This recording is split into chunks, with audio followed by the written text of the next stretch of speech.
আসসালামু আলাইকুম। নতুন ভিডিওতে সকলকে স্বাগতম। শেষ হয়েছে বিপিএলের ৮টি ম্যাচ। ঢাকা পর্বের ম্যাচগুলো শেষ করে সিলেটের উদ্দেশ্যে উড়াল দিয়েছে দলগুলো। বিপিএলের ঢাকা পর্বের ৮টি ম্যাচ পরে পয়েন্ট টেবিলের শীর্ষে অবস্থান করছে রংপুর রাইডার্স এবং ২ নম্বরে আছেন খুলনা টাইগার্স। এদিকে তারকায় ঠাসা দলগুলোও কোনো উন্নতি করতে পারেনি শাকিব খানের দল ঢাকা ক্যাপিটালস।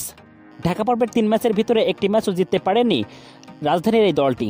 অন্যদিকে পয়েন্ট টেবিলের তলানিতে আছেন সিলেট স্ট্রাইকার্স। তবে ঢাকা পর্বে মাত্র একটি ম্যাচ খেলার সুযোগ পেয়েছিল তারা।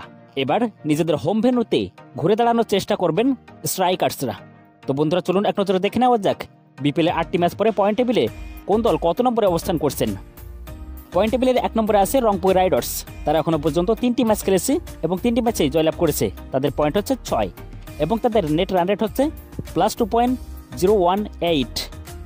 পয়েন্ট টেবিলে 2 নম্বরে আছেন খুলনা টাইগার্স। তারা এখনো পর্যন্ত 2টি ম্যাচ খেলেছে এবং 2টি ম্যাচেই জয়লাভ করেছে। তাদের পয়েন্ট হচ্ছে 4 এবং তাদের নেট রান রেট হচ্ছে +1.425।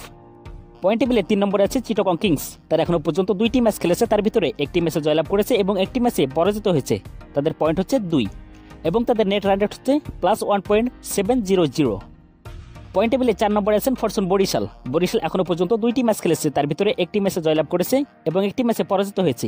তাদের পয়েন্ট হচ্ছে 2 এবং তাদের নেট রান রেট হচ্ছে -0.797। পয়েন্ট টেবিলে 5 নম্বরে আছেন দুর্বার রাজশাহী। তারা এখনো পর্যন্ত 3টি ম্যাচ খেলেছে, তার ভিতরে একটি ম্যাচে জয়লাভ করেছে এবং 2টি ম্যাচে পরাজিত হয়েছে। তাদের পয়েন্ট হচ্ছে 2 এবং তাদের নেট রান রেট হচ্ছে -1.771। পয়েন্ট টেবিলে 6 নম্বরে আছেন ঢাকা ক্যাপিটালস। তারা এখনো পর্যন্ত 3টি ম্যাচ খেলেছে এবং 3টি ম্যাচে পরাজিত হয়েছে। তাদের পয়েন্ট হচ্ছে 0 এবং তাদের নেট রান রেট হচ্ছে -1.369। এবং পয়েন্ট টেবিলে 7 নম্বরে আছেন সিলেট স্ট্রাইকার্স। তারা এখনো পর্যন্ত একটি ম্যাচ খেলেছে এবং সে ম্যাচে পরাজিত হয়েছে। তাদের পয়েন্ট হচ্ছে 0 এবং তাদের নেট রান রেট হচ্ছে -1.700।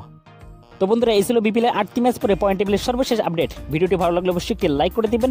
আর আপনি বিপিএলে কোন দলকে সাপোর্ট করেন সেটা অবশ্যই আমাকে কমেন্ট বক্সে জানাবেন। আর আপনি যদি আমাদের চ্যানেলে নতুন দর্শক দেখেন তাহলে চ্যানেলটিকে অবশ্যই সাবস্ক্রাইব করে রাখুন।